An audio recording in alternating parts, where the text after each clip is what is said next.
Welcome to Rates and Barrels. It's Tuesday, August 22nd. Project Prospect, Derek Van Riper, Eno Saris, Chris Welsh, and we are digging into a bigger topic on this week's show because it seems like things are changing in baseball. We're seeing promotions that are very aggressive across all of professional baseball. We're seeing decisions that really sort of break the mold of traditional logic, and that's probably a good thing. But there's also going to be a lot of impact on us as fantasy players, be that for redraft leagues or, of course, in keeper and dynasty leagues as well. So we're going to dig into a whole bunch of these recent adjustments and try and figure out what they might mean for us going forward. So we begin today with the recent news, and that I think is pointing toward bigger changes in philosophy around baseball. Nolan Schanuel got the call up prior to the weekend. Al and I talked about him a bit.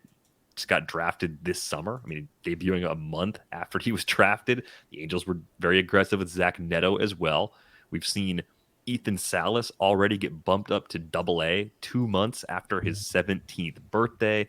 We've seen a few prospects that were just drafted this summer get bumped up to Double-A, one of which, Paul Skenes, I don't think we necessarily expected to see pitching at all in the second half of the season because of his workloads in college. We're seeing Dylan Cruz fly up to Double-A already for the Nationals. Possible, I guess, we could see him in the big leagues before the end of the season. All of this is making me kind of rethink ETAs in general. But what does it mean when you see someone like Schanuel, especially? Like, Nolan Schanuel wasn't talked about the way Dylan Cruz was talked about.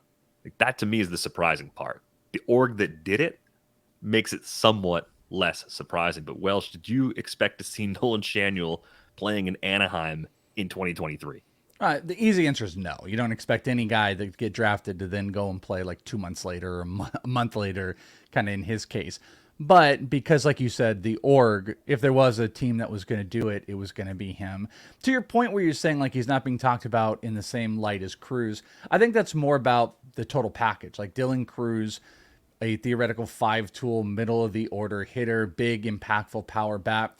Nolan Schanuel is not that, but he was one of the more highly touted contact college bats. So, from that standpoint, that's a guy I think they feel comfortable with defensively getting out there, and that his bat was already ready. That pitch recognition was there, and they needed just a little bit of looks. But yeah, I mean, it speaks to the bigger issue that's going on around how prospects are being treated, which is great in a big way. The other thing I was thinking about to throw into the mix of what you were talking about with the aggressive assignments is I wonder now if maybe the gaps in levels have changed in teams' minds, where high A is really no different than triple A, or you're also seeing teams not just skip levels because of performance, but skipping levels because of what's going on in a league. We saw Dylan Cruz just completely move up a level. We saw the Rays do this with Carson Williams going from high A to double A or to triple A and completely skipping double A. So we're now seeing not just one level, but we're seeing double A and high A be levels that teams are comfortable moving.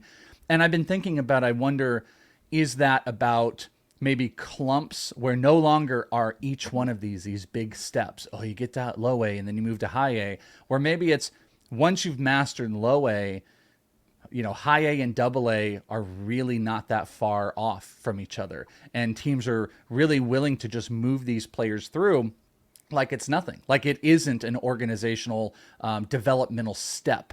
It is just, you get there, you do your work, you check off these boxes, and maybe it is literally just some, analytical checks of, okay, pitch recognition is here. They've got, EVs that are here defensively that can do this. And then you're just free to go.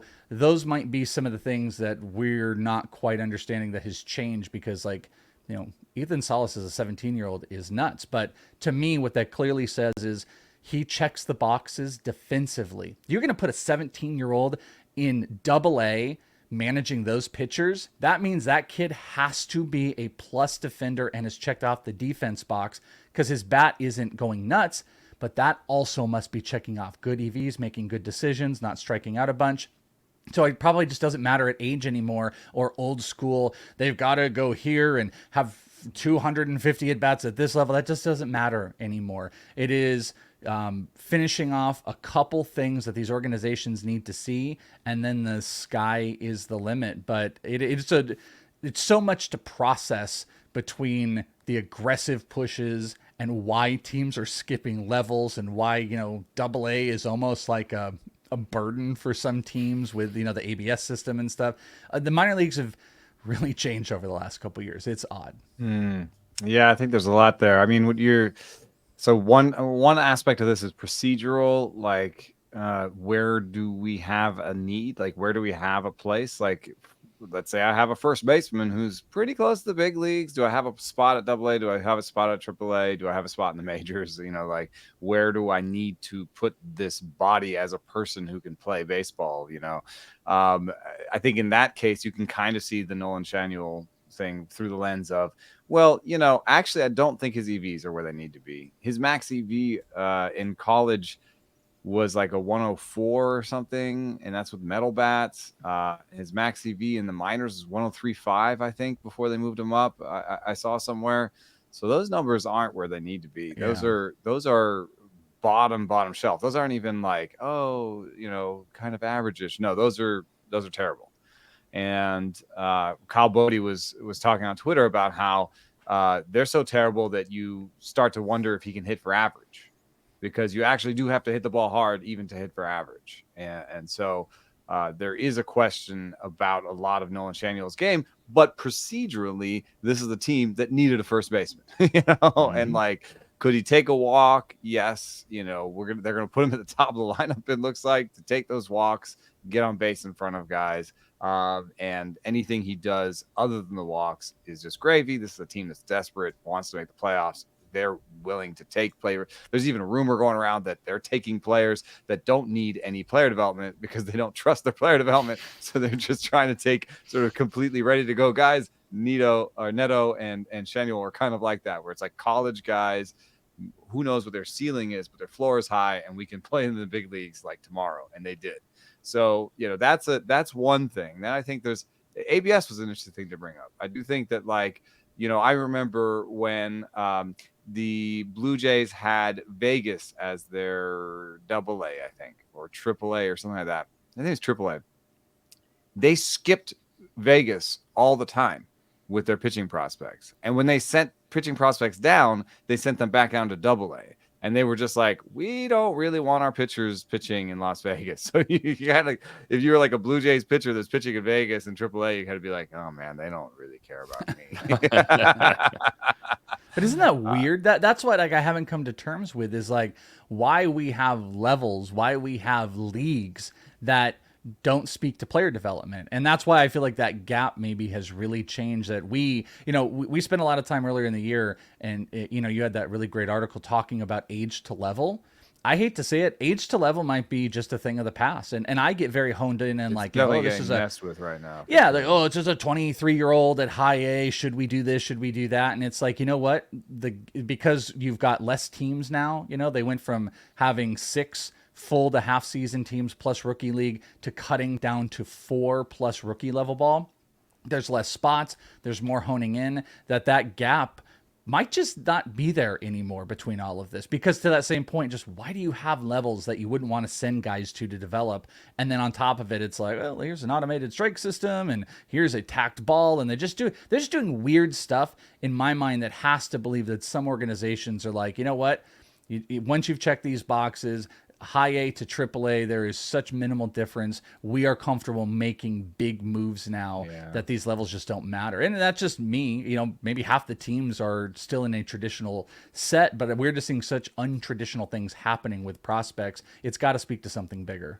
The other moving parts, too, are the prospects, like the pitching prospects that had to go up to the big leagues sooner than expected because of injuries this year, though, too. Right, so that's sort of like the Schanuel thing. It's that like, kind of waters down the quality of the pitching at all the levels, so you can pass those tests faster, because Double A pitching right now is probably worse than it's been in recent years, because so many guys who ordinarily would have been at Double A are at Triple A or in the big leagues or hurt. Yeah, that makes appraisal pretty tough. There are teams that can now correct for the stuff plus of the opposing pitcher. I just saw on Twitter today, and I retweeted it, is an analysis of what's more important: bat speed, bat to ball, or swing decisions. and in the outcome of an at bat. And bat speed is more important than the other two in almost every situation, except at the upper reaches of stuff. So, you could have a guy who has great bat speed and is not facing a lot of high stuff plus guys, because, I've got now low A stuff plus, and I'm looking at it, and of the 120 pitchers that I have that have thrown more than 45 pitches per appearance, I only actually have 20 that are above average by stuff plus. And I think that actually makes sense. At first I was like, well, that can't be right. But I think that actually makes sense, because you're talking about low A, like how many like plus stuff plus guys you're going to have in low A, So, I do think, maybe some teams, the smarter teams, are like, hey, well, Salas did this against high stuff plus guys. So, we need to get him in front of more high stuff plus guys, and he's just demolishing everybody else with bat speed. So why do we have him down there if he's only going to see one guy out of every 7 starting pitchers, or every 6 starting pitchers he sees is going to have above average stuff plus? We're not learning anything. He's just going to demolish all those low stuff guys, and we need to push him up to get him in front of the high stuff guys. The weirdest thing about Salas to me is 37 plate appearances in A ball, in high A. What was the thinking there? Why? And it's not like he blew the doors off of high A, and then now he's in double A. So there's also a thing that happens, which is ownership pressure, media pressure, politics, win cycle. Schanuel's there too, right? The win cycle is, we need to win now. You need to be up here now. Padres win cycle, we need to win now. Can Salas can we either trade him? Will he be even more tradable if he's a 17-year-old in double A? Can we trade him for a bigger prospect package or a bigger player package in this offseason or next year if we get him to double A now? So I do think that teams think about that, because there's this whole like Guardians shortstop factory where they just make shortstop after shortstop after shortstop and then trade shortstops away. And that seems to be very intentional. I think the other thing I wanted to add into that too, I said this somewhere recently, but like you might have a NBA type roster construction going on where, what do we know about the NBA and the winning teams? It's usually 2 or 3 guys that take up 80% of the roster as far as financials go. And then what do you need to do? You need to get, like really good veterans to take low deals to win rings. Well, in baseball, it's tougher. But how can you get by when you pay, 2 or 3 players 80% of the salary? Have young, controllable players that are helping you now that take up little to nothing. So a guy like Ethan Salas, if you're going to go and pay, $1 billion to Yu Darvish and Fernando Tatis and Manny Machado, how are you going to fill out the roster construction? Well, get those highly talented players that you can have 4 or 5 years before arbitration, and you can control those players to be helping you now. That might be part of the push as well in player development, is like you kind of said, the pressure of ownership of just saying, hey, listen, the guys that are ready, we need them to be ready. Guys are more ready than maybe ever before. There's draft combines, the circuit ball, max EVs are being thrown in these guys' face. When I was at the MLB draft combine, I mentioned how the big scoreboard at the top had EVs, and it had vertical and horizontal movement for pitchers that were throwing. I mean, more data is available at younger levels and ages, and being taught that when these guys come in, there's so much that stuff is already there with these players that, maybe, I don't want to say you're having dumbed down minor league development, because you're probably not. It's just probably altering in a different way. And it might be becoming a lot more data driven. And the data driven stuff is pretty easy. This. And then guys can just move, and then they can just successfully go. Yeah, I think I just had an epiphany listening to you talk. Like, if you've got these procedural benchmarks, you're talking about minor leagues. You're not usually about winning. Now, some organizations care more about winning games in the minor leagues, but it's a developmental league, right? Nobody's breathlessly reporting those, how many the scores of minor league games. Like, I don't think the last time I heard they're like, oh, the Biscuits won 8-6. No way. But so they're caring about developmental things. So I've had that thing that I've said a bunch of times here, which is a farm director told me, if I have major league pitch grades on all my pitches for a minor leaguer, why is he in the minor leagues? He's got major league pitch grades. If he's got major league stuff plus, Let's get him at the majors. The other part is there might be something lost there a little bit, because you do learn how to win games along the way in the minors. You know what I mean? Like, you do learn how to prep for games, how to do good game prep with the catcher, how to get together with the catcher, how to look at different scouting reports. You learn how to win games on the field. Like, there's a lot of practice in terms of winning games that does happen even if you don't care about winning the game. And so if we do have this thing where it's like, okay, did he get to 20 IVB? And, is he sitting 95? Check. Does he have 2 secondaries with high stuff plus? Check.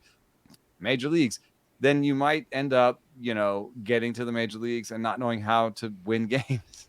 Yeah, I remember I remember talking with, it was a long time ago. It was George Valera, and George Valera was in complex, and he had hurt his hamate bone, and he was trying to come back. And this was like towards the end of the complex season, which, by the way, ends this week. Today, as we're recording this, is the final day of the complex regular season for rookie ball, and then the championship game is on Friday. And I remember talking to him, and he was like, I want to win this. Like, the Guardians were, vying for it. And he's like, I want to win and because I get like rings and stuff. And like the value of winning for this kid who was playing in complex, who was hurt, who wanted to come back from his hamate injury because he wanted to help his team. He wanted to win. He's like, I want to win this championship in complex ball.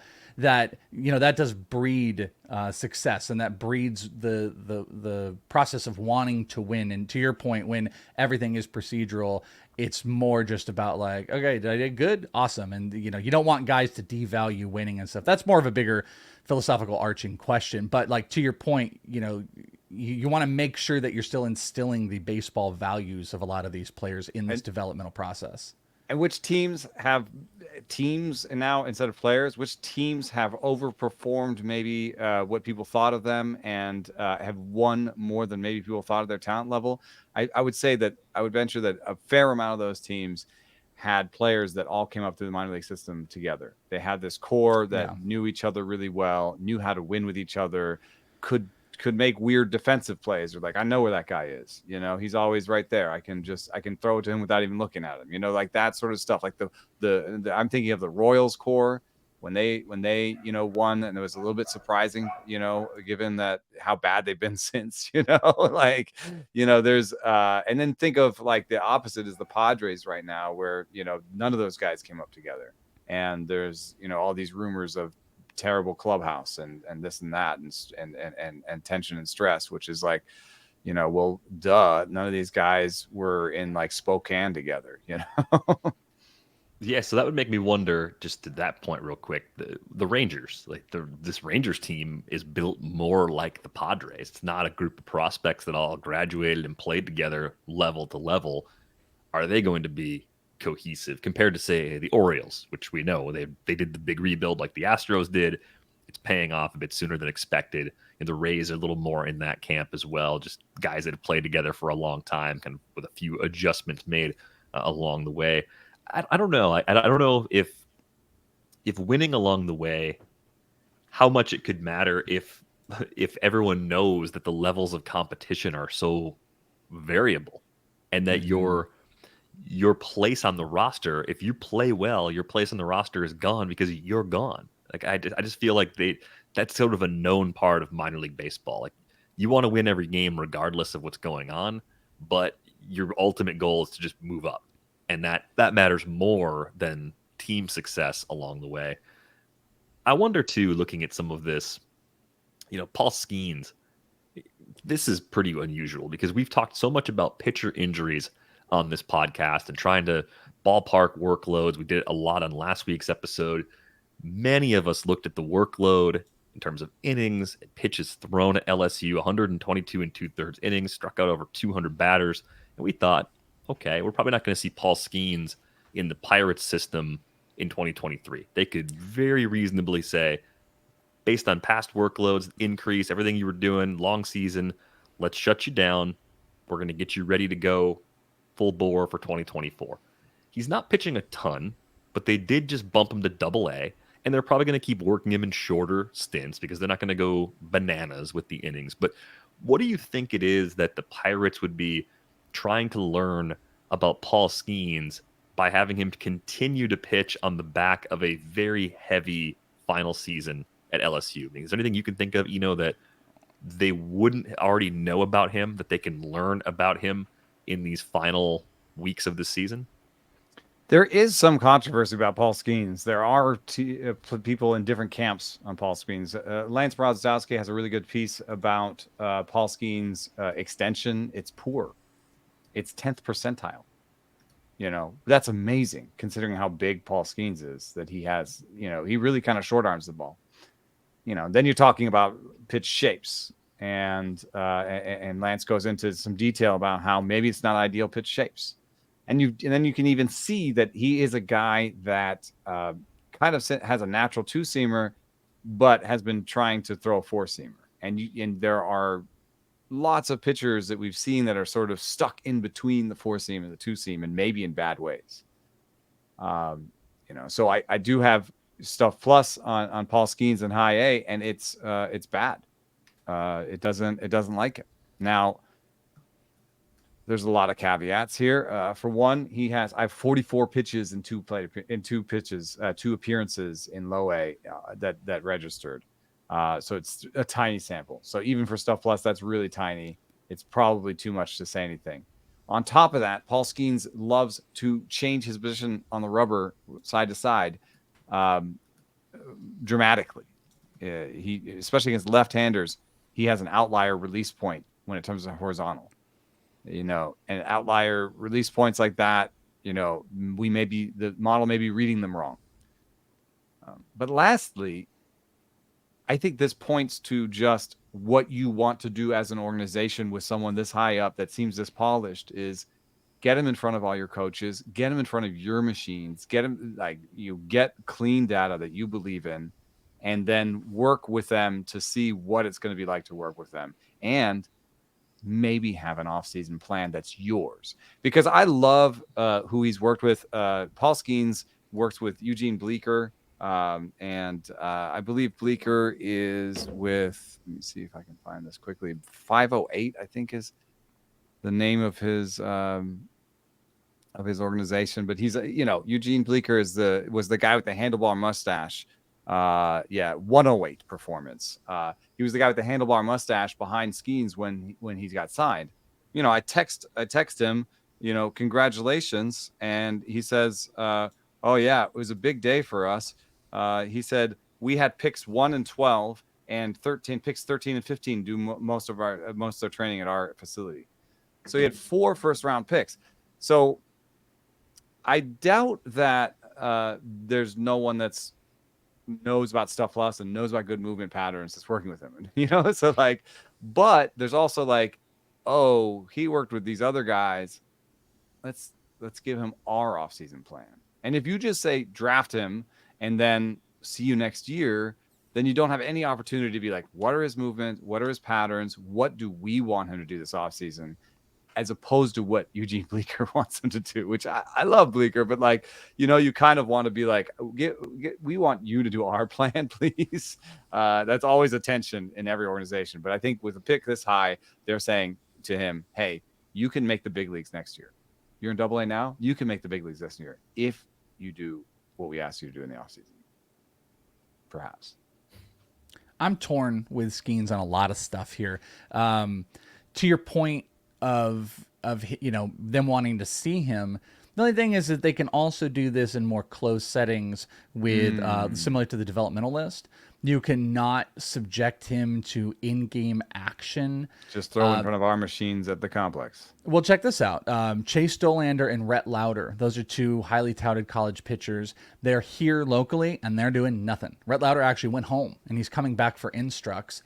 Chase Dolander has been here. He's on the roster. He's not pitching. Complex is about to end. But he could be throwing in front of the machines in front of their coaches, But he could be throwing in front of the machines. That's 100%. You also take Jack Leiter. Jack Leiter had an interesting path, by the way, of what the Rangers did with him. He had pitched so many innings at Vanderbilt. They said, we don't want you to throw it all. And he actually trained at Vanderbilt during the season after he was drafted, and then came over and spent instructional time with the Rangers, and they worked through all that stuff. And then what did they do? They just threw him out at AA right after that. And now he's on a developmental list, which isn't great. And they're working through the thing. So that you would take the most highly touted used pitcher in college baseball and throw him more innings at different levels, I think in my mind speaks to checking off maybe some management boxes. I don't know if management would be comfortable with a player that has not even seen any levels and going to the majors. So I think you could be right about this. I think Paul Skenes could be vying for a rotation spot in spring training and could break camp. But they're just they saying also, it's almost like the media and management being like, well, he pitched in Double A last year. yeah, he got there and innings. he had some check boxes. But at the same time, there's a little part of me, I always think back to what we said about like Max Scherzer a long time ago, where, you know, how he was throwing. He was a type of arm that you wanted to get up to the majors now if there was ever going to be injury issues. You didn't want to waste those bullets, like we've talked about in the minors, and you want to get him to the majors. And I wonder how much worry is out there about Paul Skenes, if there is any, because there's a big argument about this shape. And Lance has a great breakdown everyone should check out. The extension talk is how he's very upright, and the movement is very similar to, like, let's say a Brusdar Graterol, and how Brusdar Graterol approaches pitches.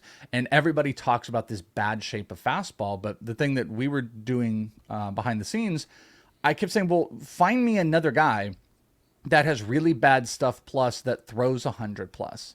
You know, he's got multiple secondaries. He pounds the zone. This is also a guy that hits the strike zone. You know, he doesn't throw off strikes. I mean, he is hitting the zone, pounding the zone left and right, and he's throwing 101, 102. So, okay, maybe the stuff plus is going to be less than optimal from a data-driven standpoint, but find me, you know, sub 90 stuff plus fastballs that are out there that really tell this story of him. Because I think there's a lot of people that think he is not only overrated, but is not remotely close to being a high-end starter. And I have a hard time taking all of that crew versus how aggressive the Pirates are being, and knowing that if you want all this stuff that you talked about, you want data, you want to see how he reacts, you don't have to put him in games. You can do this all behind the scenes. You've got instructs. They could send him to the AFL if they wanted, where, you know, Salt River Fields has all that data-driven stuff, and I think Pittsburgh is part of the Salt River team. So all three of these are conflicting with me on how to feel about Paul Skenes, but I do feel like he is a high-end pitcher regardless of what the fastball shape looks like. And we weren't able to find a good player on the Stuff Plus list from a major league standpoint that's a starter that had suboptimal Stuff Plus that throws 100 plus. We found, you know, Brusdar was 85, which was kind of representative, but Paul Skenes also throws a lot of strikes. So I think it's a different type of an out. I wondered with Skenes also if the development arc is going to be very similar to what the Nationals did with Steven Strasburg back in the day, right? In 09, Strasburg threw 19 innings in the fall league. Would have been more. He slept on his neck funny or something. I remember we were out there. We missed him. That was one of my first years in the fall league. He couldn't go because we should have known already. Well, it turned out okay for a long time. 2010, before he debuted, 55 in the third innings between Double-A Harrisburg and Triple-A Syracuse, and then he was in the big leagues for 68 innings. And he was handled about as carefully as any college pitching prospect that didn't have previous major blowouts with his elbow or shoulder, right? It's not like a Mason Miller situation. This was just like, how do we protect this guy while using him as part of our rotation? That was. I don't feel like they're protecting Skenes at all, though. No. That's the weird thing. That's the whole thing with this, and I know you're probably alluding to that. Like the Pirates are not known as like an aggressive minor league team necessarily with what they've done, and they are being, in my mind, the most aggressive, and I can't come to terms with why that is. With all of the pitchers that could have been taken, why is it Skenes the most used, 120 plus pitches every single game? Why is that the guy that is moving multiple levels in the minor leagues a year he's drafted? And the only other one is Hurston Waldrep, who the Braves took,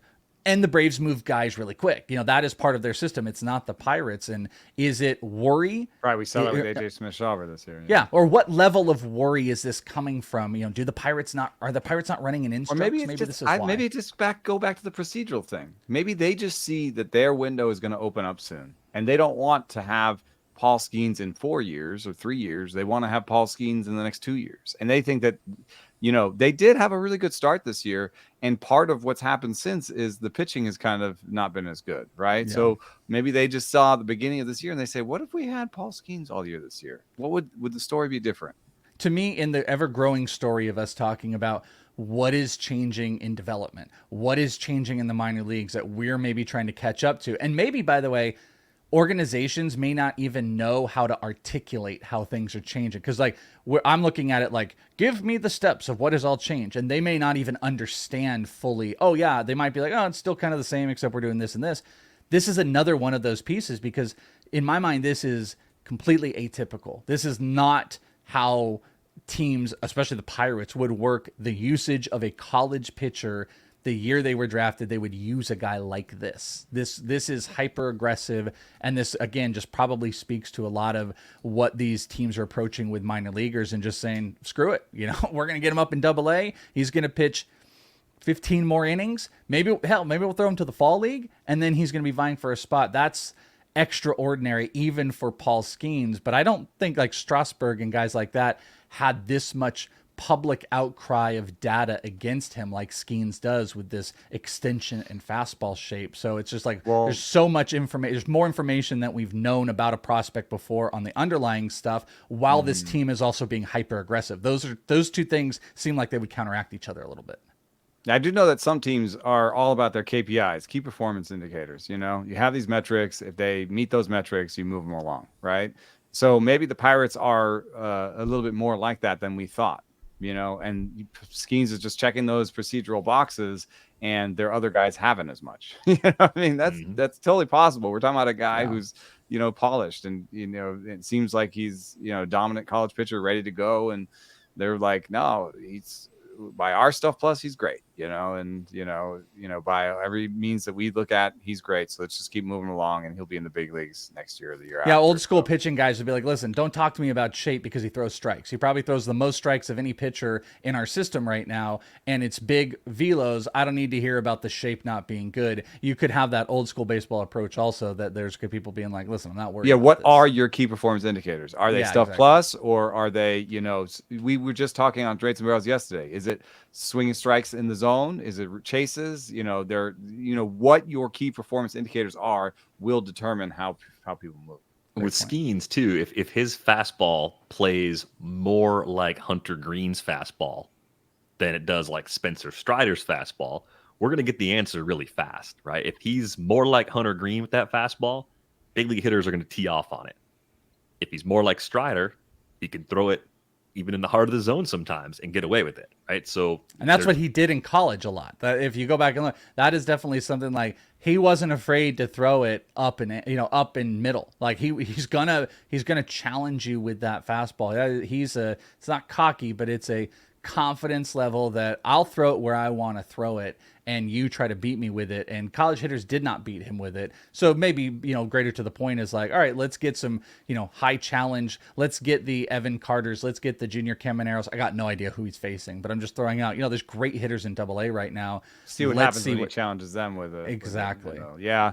And then, last thing I want to say is that Brusdar Graterol as a bad outcome, quote unquote, for him. I think we're focusing on the role, so not so much the stuff, and not so much how good of a pitcher he is. Graterol had some injury issues, and that was part of why he was traded. I think they already saw that he was going to be a reliever. There was that. Don't you remember when he was traded? There was still like, will he be a starter? Will he stretch him out? And another guy whose stuff plus on his fastball is not great despite his velo is Duran in Minnesota. So they had two guys whose fastball stuff plus may not have played as well if they dropped down to starter level velos, right? Like if Duran's stuff plus on his 14 fastball is 107 right now, and he's throwing 101.7, and he becomes a starter and throws 97, then that might be below 100. I would assume it would be. So and Graterol's the same way. Like he's throwing 98 plus. His sinker has good stuff plus. Maybe Skenes is going to look a little bit more like Graterol, who short arms the ball, who has a better sinker than a four seam, does have a good breaking ball. But if you had Brusdar Graterol that could go 6, I'm sorry, that's a good pitcher. So if that's their comp, then I don't think they're worried. But yes, I think that generally there's something funky on this data, because when we did look at everybody over 98, nobody averaged over 98 and had a poor stuff plus other than Graterol, and he had a great one on the sinker. So, and that's not what Skenes has right now. So Yeah, like, are you worried about that? Because that was I know the initial when we were talking off air, you had been like, this data's not good, but like when you conceptualize Paul Skenes and what he's done and what he's accomplished and who he is as a pitcher, and then you hear I am bad still shape. a little worried because you can dominate in college and not necessarily dominate in the pros. I'm Jack sorry. Leiter is an example. Well, Yeah, not that in the pros happened. yet, but So I am a little worried, but I would rather have more data. I'd rather know, I'm talking to my modeler about what we can do about extreme outlier release points. It's the same idea as what we should do about extreme outlier movement data. And we have ideas on how to add some sort of Bayesian element to our model to account for this. But, I thought it might be fun real quick just to throw out because I have this in front of me, the low A Stuff Plus leaders. And as I said, there's not a ton of them that are above 100. But Saul Garcia is number one. He has an 87.5 location plus. So cool your horses on Saul Garcia. That's the problem, right? I would venture that many of the high stuff guys that are still at that level are going to be light in terms of command right now. Yeah, Owen Kellington is sixth, and he has a 107 stuff plus. That's great. He's pitching 60 pitches per appearance. That's good. That's on the high end for low A. He has an 87 location plus. The best overall pitcher that I like that's high in stuff plus, that has some name recognition, number 2 on the list, Thomas Harrington, has a 113 stuff plus, 99 location plus. That looks fairly good to go. But I'll throw this list in the Google Doc for subscribers. Carson Milbrandt is a name, Leonard Pestana, Douglas Oriana, Troy Melton, John Klein. That's about the top 10. There's some other interesting names. Ricky Tiedemann shows up on this list and blows everybody away in pitching plus. Like pretty easily the best starter in pitching plus in low A, and that makes sense. That's a guy who shouldn't be in low A. That's the way that should be. So good error check there. So yeah, check the doc for that full list. I mean, you got to be in a pretty deep league to have those guys on the radar right now. But at least Harrington has. You barely want a low A bat, right? Exactly. Want a low A arm. Sounds like half of the names we'll get in the fall league. You're going to get like some great names, and then it's like, and Saul Garcia, and you're just going to get these guys who were like, who are these players again? Yeah. So Dylan Cruz also got moved up to Double A, and it's much less surprising because you're not worried about the wear and tear on a position player the same way you were worried about the wear and tear on a pitcher like Skenes. And given all the things Dylan Cruz did in college, this seems like a more appropriate assignment based on the things we knew about him. So I'm not really surprised that he's here, but I'm leaving the door open to the possibility that we actually see him probably in the fall league if we don't see him by the end of the season in the big leagues. I think that'd be a very reasonable assignment. Do you think a fun assignment too? I think we could. I think they're going to move him 27% of the time in A ball. I mean, I don't know if I'm old school or something. Some part of me is like, really? Like that there's nothing wrong here? All right, fine. But that's why you would want to do it. That's why. I think, you want to see what he keeps doing against more advanced competition. But what do you think the key performance indicators are for hitters? Is it having major league bat speed? Is it having major league swing decisions, right? Like, you have the pitching plus model to look at the underlying numbers, pitch characteristics. We don't have that for hitters. What do teams have? What are they putting into their systems trying to determine quality of bats? Like, what actually matters as you try to make those decisions? Well, I wouldn't assume that the Nationals have it either way. Oh yeah, this was a broader question, not a national specific question. I do know that teams have bat path grades and that they work on those, and we've seen that publicly already. Like that's stuff that's out there. I've mentioned DK Willardson and Swing Graphs. You can find Swing Graphs at Swing Graphs on Twitter.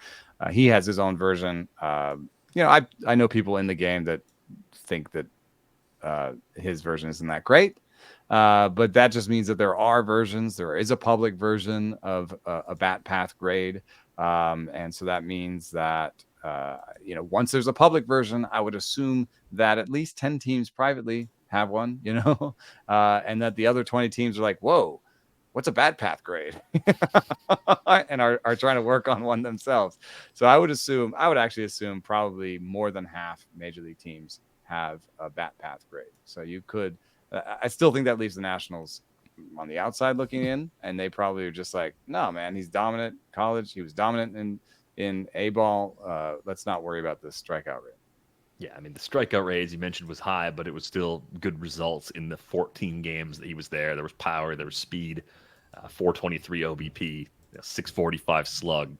It just, to me, it wasn't a good enough test. Double A will be a good test. If he's punching out 30+% of the time at Double A, that'll give us some indicators that maybe we want to pump the brakes a little bit as far as our 2024 expectations go. But if teams are going to keep taking this more aggressive approach, do we have to take a more aggressive approach, even in redraft leagues?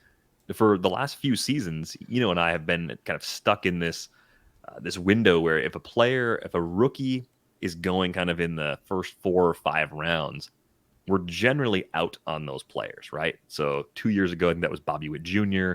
This past season, Gunnar Henderson was a little more borderline because of what was going on at third base. But you find those guys that get that extra bump. Corbin Carroll, I think, was tough in redraft leagues. It's paid off in a big way. Even Witt last year paid off, right? If you passed on Witt like I did, you were wrong. Witt was good enough to return value and then some where he was going.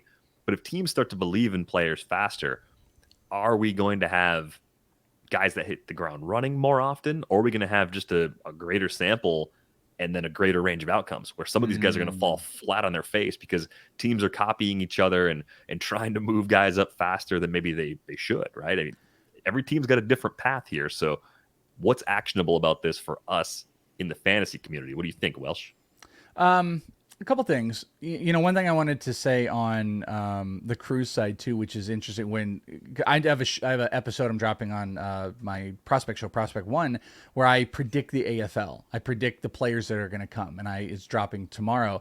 And Dylan Cruz is a part of that. I do leave it open that it might not, but this is I could see why they would make this movement. But speaking on maybe like, they don't have those proper grades. You say, what do they check? And it's like, it's probably not them. Well, you might have teams that also, when they don't have those proper checks and balances, might just want these guys to be in front of everybody as possible. People that, other systems that do have a lot of analytically driven things. A lot of people talking about these players in public space and just getting them reps if they're not judging it by any set or of just standards. copycatting. Oh, the Braves do everything That's what I'm saying. fast, so That's what I'm saying. Go. Cruz, go. You can make more mistakes stuff. doing that because you're not following an actual process. You're just doing what someone else did. So I turn that back around to kind of answer your question where you're saying, like, should we be more aggressive? I still think it's selective. Like, I'm not, as much as I'm a prospect person, I'm not a big prospect person in redraft leagues because I think there's a huge amount of failure that's in play, even to the point of how great Ellie was at the start. And he was a great example because you could pick him up in season. We've seen where the failure goes. Corbin Carroll has stunk in the second half, yet it'll be impossible for him to still not return his value, but those streaks are out there. So I don't think it is a 1-for-1. I don't trust Nolan Schanuel in the Angels development. And it's great that he's at the major league level, but like, that doesn't make me want, if the Angels take guys, to push those guys up. It doesn't make me want the Nationals guys to push up. It's going to be probably more about teams that are intertwined. We know the Diamondbacks have been pretty heavy in how they've been with their approach on players. They're much more analytically driven. And the type of player that Corbin Carroll had a whole lot of floor in it. So yes, in redraft, we will have more rookies. We are probably going to be at the face of people drafting in best balls very early on, Dylan Cruz and Paul Skenes much higher than we want. They will be given opportunities. Will they succeed? I don't think we know enough yet on the players that are going to be pushed heavier that they're going to succeed. I will say from a dynasty perspective, this actually works a little bit more in my favor because I've always been a guy that values younger players higher, looking at the totality of their value, trying to project this guy who's in complex, who could then get move up faster than you think and could be a really successful player when everything works out. And the more traditional sense of dynasty over the last 3 or 4 years has been just give me proximity. This gets great that this guy's 17 years old, but he's not going to be up for the majors for 4 years. It doesn't help me now. Yeah. I don't want him. Well, guess what? There's a 17-year-old that could make the majors this year, it feels like, in Ethan Salas. So that process is changing. And throw on top of it now the guys, once they hit high A literally is the new double A, where it's like anything can happen when these guys get to high A. So I think the marker, the line has changed on younger players, that you can't just dismiss them that they're 4 years away because they're in complex. It could be 2, it could be a year and a half. So I think the higher value younger players are guys you should pay more attention to, and that just pushes up those values in Dynasty a little bit more than only focusing on double A 23-year-olds. Yeah, so it's going to deflate some of the players who fit that latter description, right? So if you're thinking of current examples, Michael Bush for the Dodgers, Jonathan Aranda for the Rays, Mark Vientos for the Mets, some of those guys that get a little older, that go level to level, that don't fly through the system, I think some of those players could become undervalued. It just depends on the player, of course. Look at Michael Bush. Michael Bush feels like he's been playing in the Dodgers system since 1994. Like, he's been there forever. That's a guy that he's just not giving it.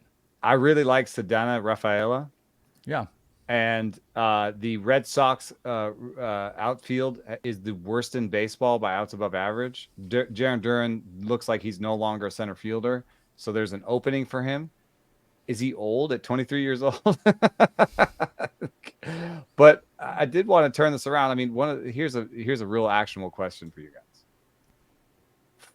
I think this feels like a more robust top 5 than usual. So, because normally I think what was going on with Witt and with Corbin Carroll is the consensus number 1 is treated differently. The consensus number 1 that's ready to play in the big leagues is treated differently than the rest, right? So those guys were like, hey, Bobby Witt, consensus number 1. Corbin Carroll, consensus number 1. Gonna play. Has speed. I'm going to take him in the 4th or 5th or whatever, right? That sort of seems to be the action. What I would say is that I don't know that the consensus is there for the number 1. And instead we have a top 5.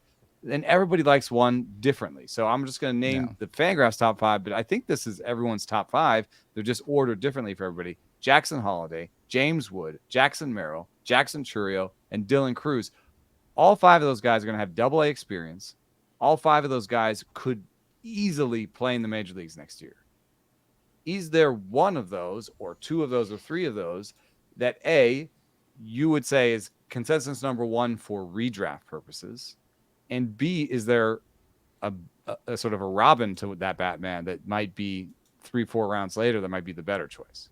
So the only thing I would add is I think the one consensus guy that didn't get thrown in there, or maybe I just misheard it because you said Merrill. I don't think Merrill is quite in there, but Junior Caminero. I don't know if you had Junior Caminero in that list. Yeah, I've got Junior Caminero doesn't have him as high. And I've got Jordan Lawler in there as well. So I think Holiday's the consensus number 1. I completely agree that the top end feels more robust. So I think there's some people that think the top 100 is the least talented that it's been in a long time.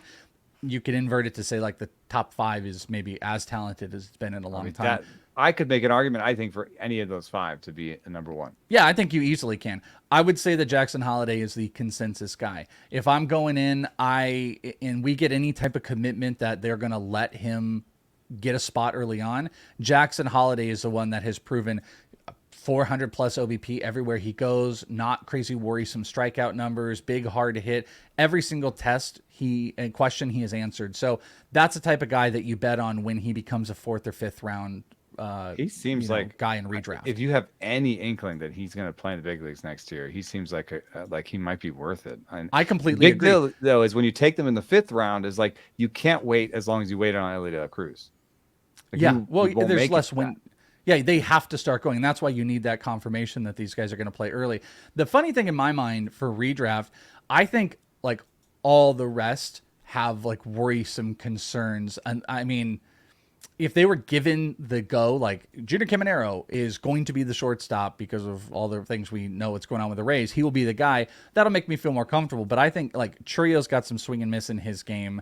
Jordan Lawler has huge swing and miss in his game. James Wood can play up and down inconsistently as well. Merrill seems like a young 22 for some reason. So here's Merrill's thing. Jackson Merrill, he's actually 20. He's only 20 years old. Jackson Merrill is the least fantasy relevant guy, I think, of this list as far as the big numbers, but he's probably the biggest floor player. So if he were to hit at the top of a lineup, I think that's awesome because he can hit for contact. He doesn't strike out. He's still developing his power, and he doesn't steal bases at in crazy clips. So could he get to 2020? Maybe. But I think if you're talking about offensive upside, Caminero clearly, I'd say Jordan Lawler clearly, but the floor exists with Merrill. So answering your question, Jackson Holliday is the commitment. If I'm getting a guy at a lower cost, it's actually Dylan Cruz in my mind. And if you want to even go further, I think like a James Wood at a much lower cost than Churio is where I would go with the redraft. But I think all those guys are riskier next year. And I probably want to play the Ellie De La Cruz, like give me them in July than having to draft them right now. So I think the play might be to let someone else draft one of those guys, drop him, and then he's in the player pool or whatever. Like, keep your eye on them. Yeah. In leagues like the NFBC where you have to have them on the roster, someone's roster, to be picked up before they get called up later in the season. I think you're going to see more people throw a round 29, round 30 dart on players, cut them with the intention of picking them back up later just to have a shot, right? That is such a good point. That happened in my NFBC with Ellie because I think, you were like, how the hell was Ellie in the waiver wire? And it was because someone had drafted him, cut him, and then I was able to pick him up on waivers like 3 weeks before he ended up getting the call up, and I had him. And all you need to do that is know the different times that people get called up.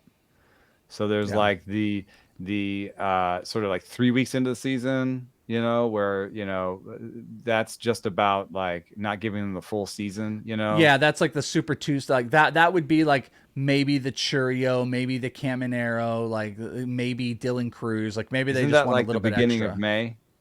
Yeah, it's usually like the last week in April or the somewhere. Yeah, it's in that 3 week window somewhere in there. I think there's another moves. call-up session around June, and then there's the last one in September. Those, I would say, if you give me those 3 dates, those 3 date ranges, I would say that's like, I would say that's more than 50% of prospect call-ups are in those 3 date ranges. But we'll also learn so much more from the end of this offseason, what we see from the AFL, and how spring training is set up. We're going to learn more because we are also in this newer space of, I don't think any of us were ready for how prospects were going to be treated this year. So we're speculating here, but there may be so much less speculation come spring. We're like, maybe Caminero, there might be definitives like, yep, Caminero is vying for a job. Jackson Churio, it's his job to lose. And all of a sudden it's Dylan Cruz and Paul Skenes. We might get flooded with prospects that are not just in contention, but it's their job to lose a spot. And that's what's going to change the game for fantasy. All of those guys we mentioned, if every single one of them, all these guys, if every single one of them were given, like Caminero's going to start, Walker, Lawler, and James Wood and Cruz and if they were all given the spot at a camp, every single one of them would be top 100. Like without question, they would all be top 100, and it would make a lot of older season fantasy owners really kind of that they have to invest that high in this many prospects if they wanted to take that shot. You know what else is pretty interesting about the way teams are handling the late season? We talked about Corbin Carroll making his debut late August last year. He started 26 out of a possible 36 games. Because once you get past the service time days threshold, it goes down to at bats, like we talked about last week. I think the semi-regular roles, they're not necessarily indicative of a player's true talent level, right? Like Noel Marte comes up, debuts as a pinch runner on Saturday, starts on Sunday. We know the Reds have a crowded infield.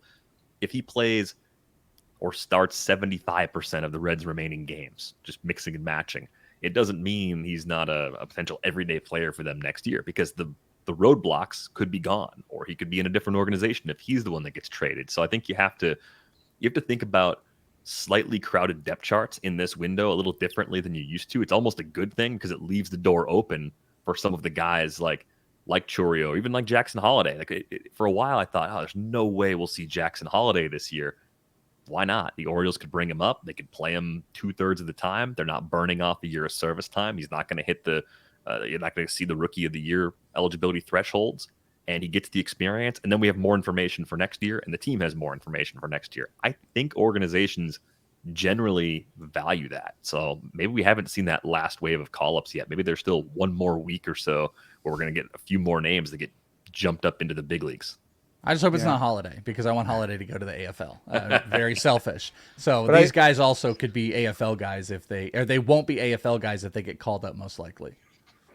I mean, True. one of the things that's just tough is that in weekly leagues, plate appearances and innings pitched are king, and so you're gonna want to chase this upside in terms of talent level, but then you're gonna have all this oatmeal that can win you championships, and it literally can because, you've got somebody like Lance Thomas. Next year I feel like he's just gonna be boring as heck for everybody, but he's probably gonna play every day, even if Dylan Cruz comes up. You know, I think it would probably take a couple guys coming up before he loses it. I mean, they're right now at the top of it's Blake Rutherford, Stone Garrett, Victor Robles, and Alex Call of the other outfielders, and Joey Meneses.